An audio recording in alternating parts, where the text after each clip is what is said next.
My father was a worker, and he loved to work. He'd work on Saturdays, he'd work on Sundays. He just liked it. He'd go to church, but after church he'd go and work.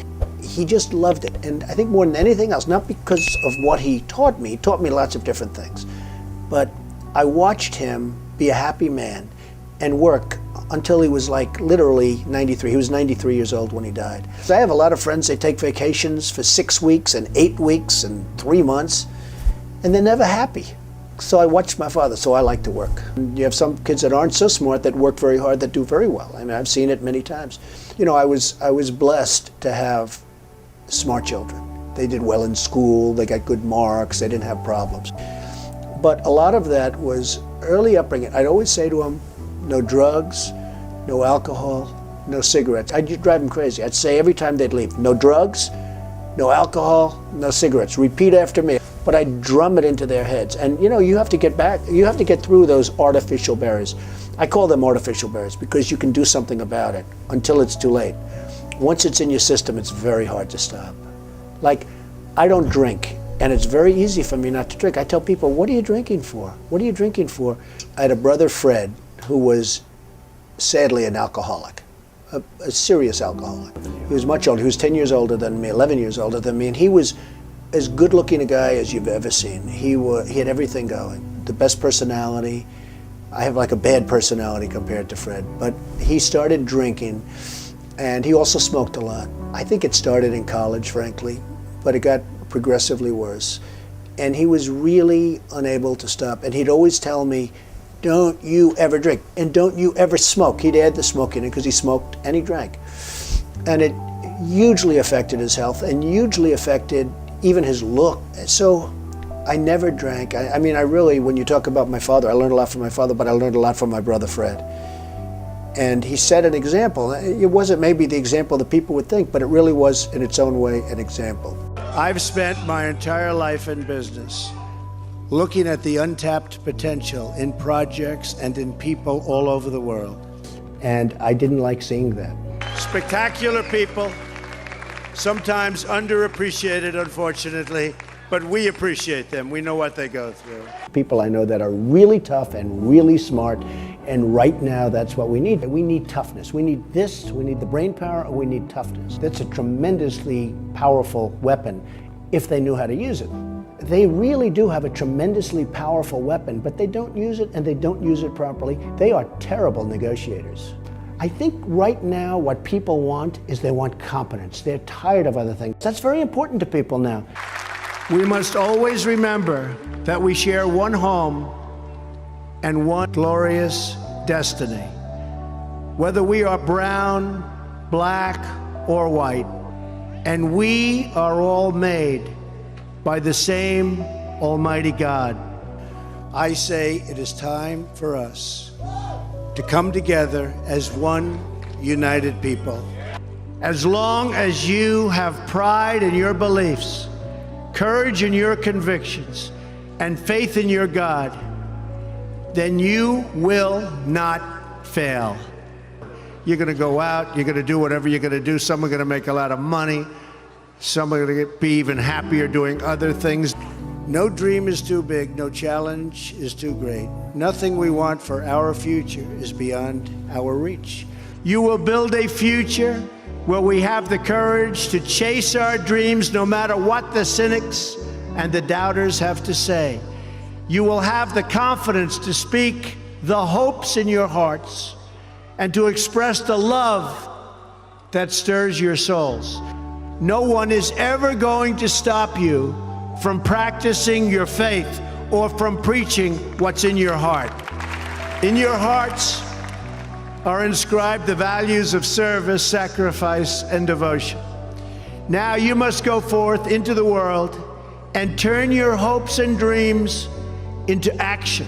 I know that each of you will do what is right, not what is the easy way, and that you will be true to yourself and your country and your beliefs. I'm blessed with a great memory, but it's very interesting. When I speak in front of large crowds, If you are reading a speech, it's much easier, but you don't get the reaction. If you're reading, or if you have teleprompters, if you have a teleprompter or in any way reading a speech or even looking down all the time at notes, you're not going to get the reaction from the crowd. So I go out and I really, it's a riskier proposition because when you read, you're not going to make any mistake. Now, I know what I'm going to say, but it's a riskier thing, but it's a much better, when you get it right, it's a thing of beauty.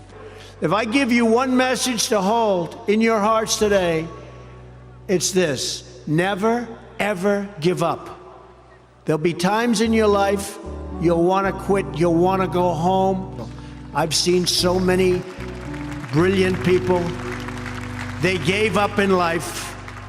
They were totally brilliant. They were top of their class. They were the best students. I've seen others who really didn't have that talent or that ability, and they're among the most successful people today in the world because they never quit and they never gave up. So just remember that. Never stop fighting and dream big and bold and daring. We have to do that. Carry yourself with dignity and pride. Demand the best from yourself and be totally unafraid to challenge entrenched interests and failed power structures. And always have the courage to be yourself. Most importantly, you have to do what you love. You have to do what you love.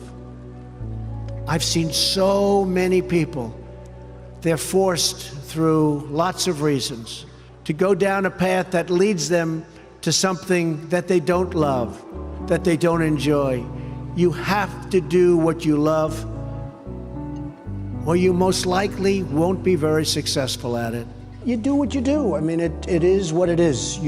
You've learned, and you're an intelligent person. You have to understand that about yourself, otherwise you're not going to be very good up there. And when your story goes from here, it will be defined by your vision, your perseverance, and your grit. Just think for a moment of how blessed you are, surrounded by people who you love and care about so much. Then ask yourself, with all of those blessings and all of the blessings that you've been given, what imprint will you leave in the sands of history? Following your convictions means you must be willing to face criticism from those who lack the same courage to do what is right.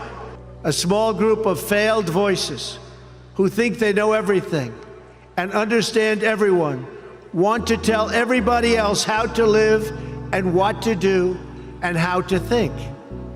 But you aren't going to let other people tell you what you believe. But the fact is, no one has ever achieved anything significant without a chorus of critics standing on the sidelines explaining why it can't be done. Nothing is easier or more pathetic than being a critic. But the future belongs to the dreamers, not to the critics. The future belongs to the people who follow their heart no matter what the critics say, because they truly believe in their vision. Being an outsider is fine. Embrace the label, because it's the outsiders who change the world and who make a real and lasting difference. The more that a broken system tells you that you're wrong, the more certain you should be that you must keep pushing ahead. So, yeah, there's a certain energy you have to get. You have to build up the energy. It's called the road less traveled. I know that each of you will be a warrior for the truth. Each of you should take immense pride in what you have achieved. The story of America is the story of an adventure that began with deep faith, big dreams, and humble beginnings. Did we take risks? Did we dare to defy expectations? Did we challenge accepted wisdom and take on established systems? Or did we just go along with convention, swim downstream so easily with the current, and just give in because it was the easy way, it was the traditional way, or it was the accepted way. The more people tell you it's not possible, that it can't be done, the more you should be absolutely determined to prove them wrong.